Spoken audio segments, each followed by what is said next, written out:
मध्यकालीन इतिहास में भारत के मध्य में एक दूरदर्शी नेता का उदय हुआ, जिसने एक क्षेत्र की नियति को आकार दिया और इतिहास पर एक अमिट छाप छोड़ी। आज हम एक महान व्यक्ति, मराठा साम्राज्य के संस्थापक, एक सैन्य प्रतिभा और न्याय के प्रतीक छत्रपति शिवाजी महाराज के जीवन की कहानी आपके सामने ला रहे हैं। 17वीं शताब्दी में महाराष्ट्र के उबड़ खाबड़ परिदृश्य के बीच पश्चिमी घाट पर स्थित भव्य किलों से लेकर इतिहास के उन पन्नों तक जहां तक उनका नाम अंकित है, शिवाजी महाराज की गाथा प्रेरणा, साहस और विजय का प्रतीक है।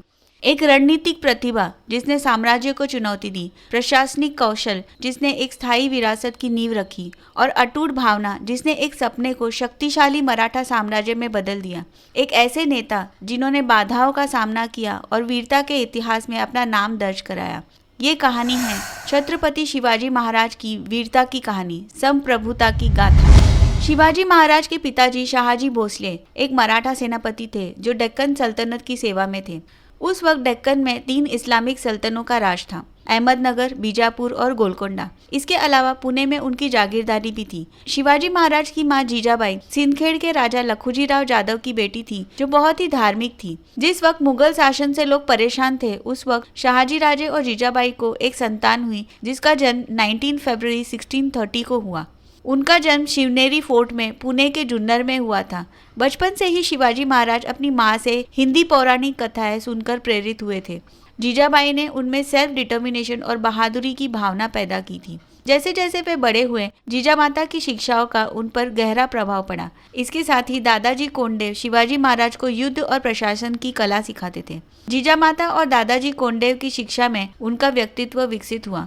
जब वे 15 वर्ष के थे, तब तक उन्होंने मावल क्षेत्र से वफादार सैनिकों का समूह जमा किया।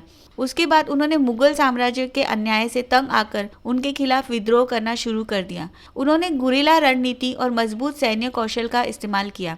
1646 में महज 16 वर्ष की उम्र में उन्होंने तोरना के किले को जीत लिया और वहां से बड़े खजाने को जब्त किया। तोरना से मिले खजाने का इस्तेमाल उन्होंने रायगढ़ फोर्ट बनाने में किया। उस किले में उन्होंने अगले 2 दशक से ज्यादा समय तक शासन किया। उसके बाद उन्होंने अगले 2 वर्षों में पुणे के पास कई महत्वपूर्ण किलों को जीत लिया, जिनमें कोंडा, चाकन और पुरंदर शामिल थे। और फिर उन्होंने पुणे के पूर्व में इंदापुर, बारामती और सुपा के क्षेत्र को अपने नियंत्रण में ले लिया। अब वे बीजापुर के सुल्तान मोहम्मद आदिल शाह के लिए खतरा बन चुके थे, इसलिए आदिल शाह ने उनके पिता शाहजी राजे को बंदी बना लिया। तब शिवाजी महाराज ने जिंजी के किले को बीजापुरी सल्तनत से छुड़ाया, जिसके बाद 1649 में शाहजी को रिहा कर दिया गया। अपने पिता के रिहा होने के बाद कुछ समय शांत रहने के बाद 1656 में उन्होंने जवली पर विजय हासिल की। इस जीत ने शिवाजी महाराज को मावड़ा क्षेत्र में प्रभावी बना दिया, जिसके बाद वे कोंकण की ओर मुड़े और कल्याण और भिवंडी भी हासिल कर लिया। एक के बाद एक अपनी हार से परेशान बीजापुर सल्तनत ने 1659 में उनके सेनापति अफजल खान को उनका खात्मा करने के लिए भेजा। अफजल खान और शिवाजी महाराज एक दूसरे से निहत्थे प्रतापगढ़ के किले में मिलने के लिए तैयार हो गए, लेकिन इसके पहले कि अफजल खान उन्हें मार पाते, शिवाजी महाराज ने उन्हें मार दिया। उन्होंने अपनी सेना को बीजापुर पर हमला करने का आदेश दिया।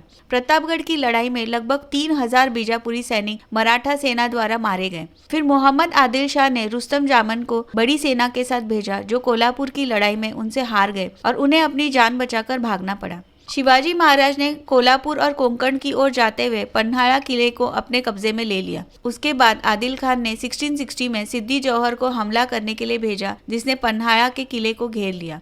पर 1673 में शिवाजी ने पन्हाड़ा फोर्ट पर फिर से कब्जा कर लिया। बीजापुर सल्तनत पर शिवाजी महाराज की लगातार जीत ने मुगल सम्राट औरंगजेब का ध्यान उनकी ओर खींच लिया।